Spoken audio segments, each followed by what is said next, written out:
1 year ago, we made our predictions into what was going to happen in Vancouver real estate during 2022.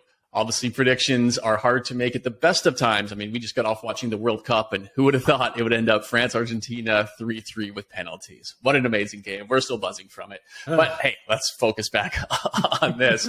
So yes, we made our predictions as we always do. Again, hard to predict at least 3 months out, let alone 12, but we do like to try. Some of it is fun. Some of it's comical. Hey, some things we got right, and we're really excited to share this episode with you. Again, some things we got comically wrong, and we will definitely call ourselves out on those too. But hey, let's get into it. Let's look back into what we thought would happen and where things actually ended up. Hey guys, this is Ryan Dash here, along with my co-host Dan Wordle with eXp Realty, and we create videos like this every single week to help you guys with all of the education you need about the Vancouver real estate market. Now, if you'd like to know more about your own personal circumstance or anything with respect to the Vancouver real estate market, please book our Calendly link below. Call one of the numbers. Of course, please hit that bell, subscribe, and hit the like button so you don't miss any more of these awesome videos. Keep you up to date. Yeah, including next week's, because we are going to be making our 2023 predictions. So that is going to be a great episode to watch as well. More so comedy. Yeah, exactly. So as mentioned off the top, we made our predictions a year ago, and today we're going to go over those results. Yes, it is hard to predict more than 3 months out in Vancouver real estate, especially in a year like 2022. But hey, we do our best, and we like to explore where we got things right and where we got things wrong and why. So right off the top, we had predicted, and do remember, this is from a year ago, things were quite different in the coronavirus world. We had predicted that there would be no more lockdowns because, of course, as we know, it was the lockdown and the stimulus that followed that greatly and radically changed the landscape of Vancouver real estate for both 2020 and all the way to early 2022. So yes, hey, we were right. There were no more lockdowns in GVRD. So hey, let's check 1 point there. That also meant that should no more lockdowns happen, that there would be far less quantitative easing, far less money pumped into the system. And the number that we quantified this was, we were going to see less than 25% new money printed into the system in 2022. And that was also correct. So we are 2 for 2 out of the gate, feeling good. What's next? It kind of changes from here, though. Immigration. So they had a target of 411,000, and we said they would go well beyond that. And boy, did they ever. Far north of 480,000 permanent residents and at least 200,000 international students. We're nearing 700,000 people when it comes to total immigration. So boy, did they go beyond. Yeah, I think we saw early signs there, of course, while they hit their numbers in 2021 here. So 2022, again, we have seen the importance the government has put on their immigration targets. So while nothing's a guarantee, yeah, we certainly were absolutely right on that one.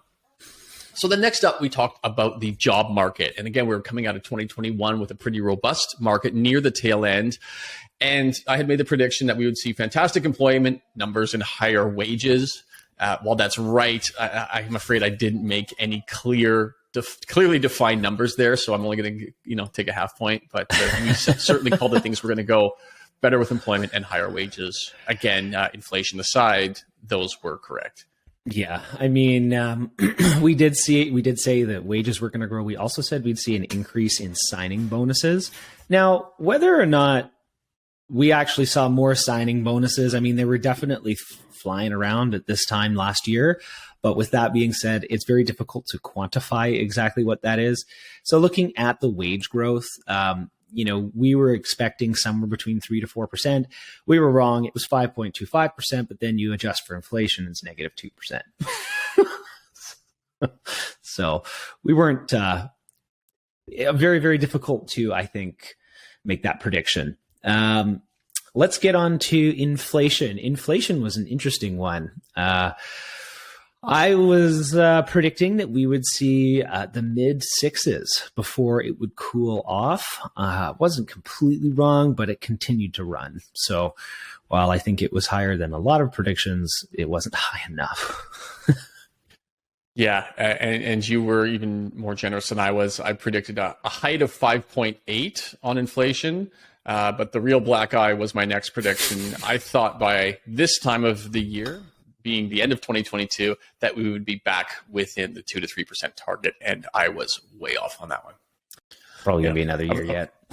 Yeah, exactly. Okay, well, let's talk interest rates, because that was not something anyone saw coming at this time last year, at least to the effect and the rapid pace that we saw, right? I predicted that we would see somewhere between 2 and 5 rate hikes. Still wrong, as we saw a tremendous amount, and we also saw an acceleration through that I guess we couldn't have predicted. Yeah, I had only guessed 2 rate hikes at a quarter point each, so I really missed the mark there too. Again, I was taking advice from the person who controls this, who said that there were 0 hikes until next year. So I think too, though, no, but Ryan, I mean, guessing 2 to 5 hikes for 2022 in January was way outside of most predictions. So I'm definitely going to give you some credit there to think that there was the potential for 5 hikes in this year. Again, look back to anybody's predictions in January, and nobody was predicting that it would do what it did. So again, I think everybody missed the boat. The people who control it were wrong. And, it's a hard one to obviously guess in this type of scenario, but hey, not trying to sugarcoat things here either way. We both missed those, but you were pretty aggressive with your potential to 5. So good on you for that. Well, when you see the kind of flow of credit that was coming in and I think by that point, the US had pumped something like, I think it was like another $6 trillion or something ridiculous into their market. And, the M2 money supply grew by 30%. There's going to be a reaction to that. It has to come down. Right. So anyhow, let's move on. We were talking mortgage rates next. We had a 2% variable and a 3% fixed, and we were more than double wrong. Yeah, wouldn't those numbers be nice today? But no, again, you can't have those type of interest rate hikes and not have the mortgage rates follow. So we certainly missed that one, as did your boy Tiff. But hey, this is where we are today, and of course we'll get into our predictions of where they're going to end up next year on next week's cast. But moving on. We also thought too, because the market was so hot, that they were going to start implementing some policies that were going to start hurting investors. And these were going to be, whether it was, I don't know, tighter lending regulations, whether it was going to be higher deposits, whatever it is, we thought that you were going to go after investors first. And ultimately, I mean, they backhandedly did it by such high interest rates, but that affects obviously a lot more than just investors. So I'd say that one was a miss, because there was no specific new mandate or policy that directly went after investors. It's interesting, though. I mean, there was a lot of cries for, reducing the qualifying rate, and OSFI still said no, right? So they're maintaining their course, which makes it even more difficult. But anyhow, let's talk about suburban remorse, Dan. We definitely thought that because there was such a huge influx of people that moved to places like the Fraser Valley for greener pastures, because of course, obviously price points were much lower, and we saw them go up 40%-ish. And then we thought there'd be a big remorse because everyone would get called back into the offices, have to sell, move back downtown. Now, different kind of remorse. They've seen their prices come off about 30%. And yes, some people have been called back into work. It wasn't a whole mass migration back. So maybe 50-50 on that one. Still, I think the total result of this is yet to be known. But again, I think that migration back has started. Obviously, not everyone is back to work. There's still a lot of hybrid work positions where people are half at home, half at work and whatnot. So again, there's no sort of finite answer here, but I don't think the remorse is as big as I had predicted. I mean, even Elon fired half of Twitter, so for staying home, right? So, we'll see. We'll see where it goes. Okay, so we actually tried to predict the stock market too. This is probably where we should have stopped predicting. Not our field of expertise. So, well, I mean, yeah, I'm just going to stay out of this. We saw a 10 to 12, or we wanted to see a 10 to 12% increase. It was our prediction. We were wrong. It's more like down 10 to 30%, depending on the sector, even greater in some areas. We even made a prediction that there would be some leaders in crypto tech. We'd see more in the metaverse, and boy, did that go the other way. I mean, and still going the other way. Fair. I'm not going to make a prediction for next year. Yeah, the stock fair. market. Leave the stocks to the financial traders then. Okay. Well, then let's get into our real estate predictions, because those are all the economic factors that contribute to what was going to happen in real estate here. So we started off with real estate volumes. Volumes were obviously highly accentuated in 2020, or at least the second half, and then wildly in 2021, hitting all-time highs, both in Vancouver, GBRD, nationally, all hit all-time highs in sales volumes. So how did we predict 2022 would go? I predicted it was going to be slower than 2021, but to the tune of about 5% less. That was way off. We obviously saw the whole market freeze once those rate hikes took hold. Should they not have? Whatever. That's a hypothetical. The reality is sales were down about 35%. So I missed that mark quite a bit here. Yeah, and I also said that they'd be well above the 10-year average. They're likely below that. So I think that these are a couple misses here for us. Yeah, I think if we had predicted, 1,600% increase in rates, then maybe these predictions might have been a little different. Just going to caveat that. Fair. Okay. Well, this one turned out interesting. So the sales to active listings ratio, essentially how many months of inventory is on the market, was predicted as well. We both thought it was going to remain in a seller's market for the entire year. Now, it was for the first half of the year, where it then dipped into balanced market since July.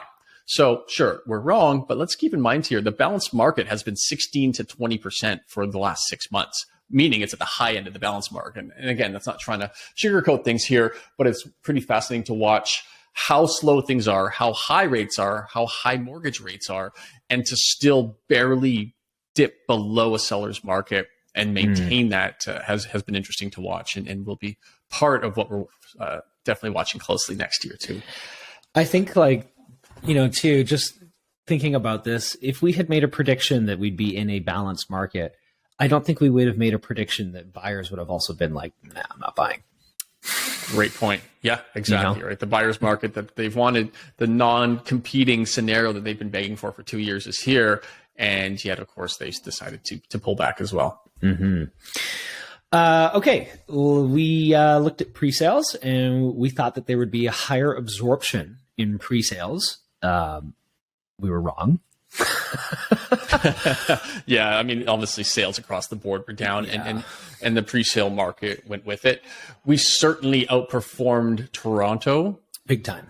by, I don't even know the exact numbers, probably 5 or 10 to 1. But again, hey, when you're wrong, you're wrong. So we'll take that one. Yeah, I mean, we got to think, like, what was Toronto? It was like 3,000 pre-sales or something this year. It was something crazy low. And it was compared to the year before, which was 14,000, something ridiculous, right? Like, yeah, Vancouver did better than that. I think that was Q3 numbers. Was it Q3? Yeah. Yeah, it was, but clearly incredibly down, but not nearly as much so here in GBRD. Okay, next one's fun too. So we made the call on 5 markets that would outperform GVRD. And at the end of the day, even if you're down, if you're not down as much, you're outperforming. So we ultimately did 7. So let's rip through them, because first one was, I think the first 2 were yours, Ryan. Yeah, I said that Squamish would outperform the GVRD average, and I was correct, but by the slimmest of margins, 0.007%, but I'll take the win in today's environment. However, I was wrong about Langley. It's down 5% compared to the GVRD, down 1.8%. I think that's temporary. We'll see it come back. But anyhow. Yeah, I had put some love into Burnaby North. That was one of my predictions. And yes, that one ended up being true. It did outperform GVRD as a whole. Again, a small amount, but it was above. And then my second guess there was Coquitlam.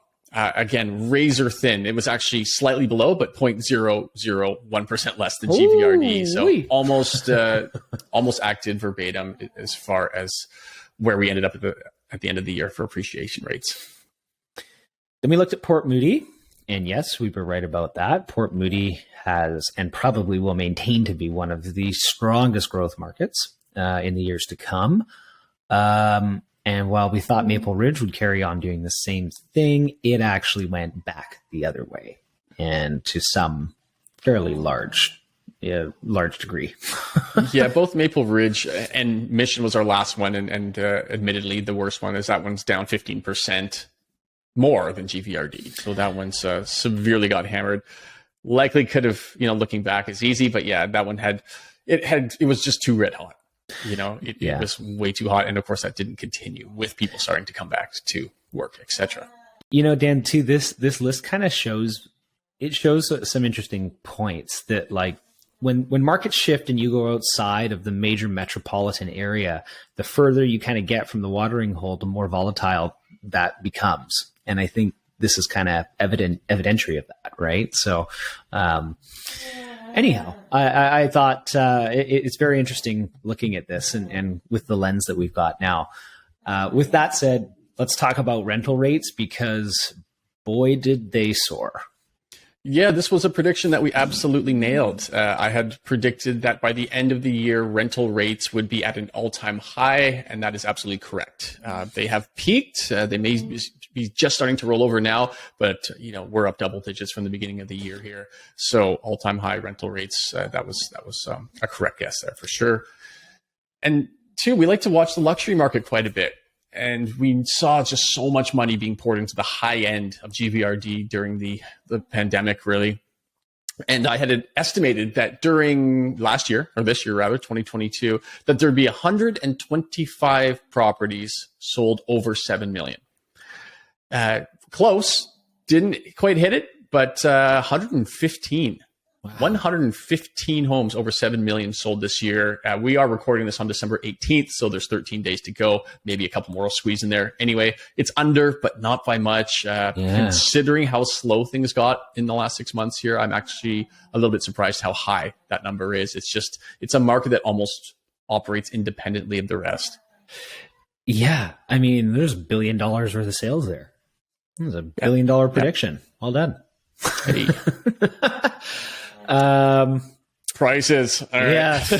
Oh, do we have to? Yeah. Obviously tough year for prices. But hey, we made our guesses, so let's share them. GVRD, I saw a 10% gain. And I saw an 11.1% gain. The reality down about, we don't have the December numbers now yet, but of course we know where they are at for the year and where they're likely going to go. We are only talking HPI here when we are making these numbers, these predictions. And currently we're down about just over 2%. We're likely going to end up down 3% on the year. So pretty big miss there. Then we broke it down by asset class. Detached homes. Oh, I was generous at 12%. And I was less generous. I thought it was getting too expensive at 9.5%, but even that was way high. Yeah, because we're ending up down 2% year over year. Damn it. So yeah, we laugh because it's a bit absurd, especially coming out of, the last 2 years when these were 15% up each year over year. So yeah, it's just such a challenging market to predict when there's so many fundamentals that are in essence out of our control, right? Like you said, who would have thought that much money would be pumped into the system? Who would have thought locking down in your home that you needed to buy a bigger one, and many people did. But yeah, moving on. Condominiums, the attached market, I thought they would rip another 8% this year. And I thought people would flock to cheaper asset classes. And while they did, they didn't to the amount that I thought was 9%. We ended up 2%. So that's our closest. We were closest on condos, only off 6 and 7%. And then we looked at we looked at townhomes too. Now, townhomes at this time last year were what everybody was after.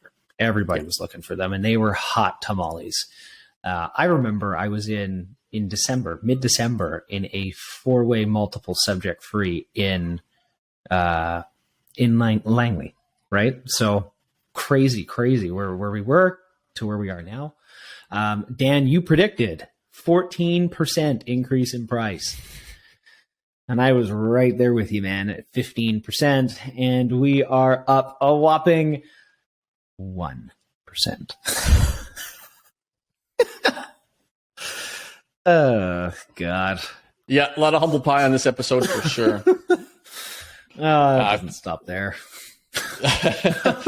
Yeah, that's true. This time last year, crypto was unquestionably all the rage. Things were flying. People were buying pixels on paper for millions. And we kind of made some predictions here too. Yeah, there was even, I think the first digital mortgage took place as well. Like there was the first NFT was traded for a home. And even Ryan Serhant came out and thought that by 2025, I think he said 50% of real estate transactions will be done through crypto. But it's clearly way too volatile for that. And there's probably another decade, I think, at this rate before we see anything at that level. We thought there was going to be a lot of crypto traded for real estate. That's not the case. We thought NFTs would be attached to real estate. Great idea, but way too soon for where the idea is to where reality is, right? And then we also said that homes will transact on the blockchain. I still think this will happen, but it's definitely not happening this year or next year. But that is probably the technology to watch, the blockchain. Yeah, the collapse of FTX is certainly going to keep the institutional money out of this for some time. This is going to need to wash out for a while and have a semblance of regulations, I think, before people are going to start to see these things really take hold again. But hey, at the time, it still makes sense. You're right, Ryan. Again, I think it's just the technology is in its infancy for the mass public to get to this level of feeling the confidence in it to apply it to things like trading tangible assets like real estate. Most people don't even know what an NFT is, right? Let alone being able to attach it to real estate. So anyhow, it's still ways away. That's it. That was our 2022 predictions. Some were dead on, some were dead wrong. And we are excited about making the predictions for all of 2023. There's a whole new world out there. It's definitely going to be vastly different than 2022 was. Understandably, we're starting the year at what do we have here? Almost 20-year high mortgage rates here. And it's going to be a different world, but we're excited to share our predictions of where we think things are going to go. We never miss an episode with you guys. So the next episode actually comes out on December 31st. Catch it when you can. And thanks as always for watching and listening. Have a great week.